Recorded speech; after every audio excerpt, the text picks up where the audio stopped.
Friends ఇప్పుడే అందరి వార్త లక్కీ ఛాన్స్ ఇచ్చిన సీఎం రేవంత్ రెడ్డి ఇద్దరు కొత్త మంత్రుల పేర్లు ఇవే అంటూ తెర మీదకి వచ్చాయండి. దీనికి సంబంధించి వివరాలు చెప్పడానికి వీడియో చేయడం జరుగుతుంది. చాలా మంది వీడియోస్ ఉన్నారు కానీ సబ్స్క్రైబ్ చేసుకొని మర్చిపోతున్నారండి.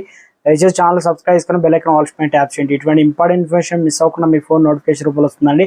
చాలా మంది మీరు చూస్తున్నారు కానీ లైక్ చేయడం లేదండి. దయచేసి లైక్ చేయండి, ఇన్ఫర్మేషన్ అందరూ కూడా తెలుస్తుంది.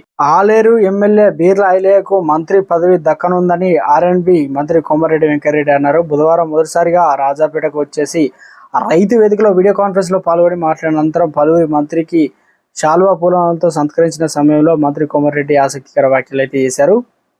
మంత్రి సీతక్కను కూడా సీఎం రేవంత్ రెడ్డి మోసం చేశారని బీఆర్ఎస్ పార్టీ ఎమ్మెల్సీ కవిత విమర్శలు. అనుమతి కోసం కోర్టుకు వెళ్తున్నామని చెప్పారు కల్వకుంట్ల కవిత. రేవంత్ రెడ్డి మహిళలను ఉద్యోగాల విషయంలో మోసం చేశారని నిప్పులు చెరిగారు. సీతక్కను కూడా రేవంత్ రెడ్డి మోసం చేశారని చురుకలంటించారు కల్వకుంట్ల కవిత.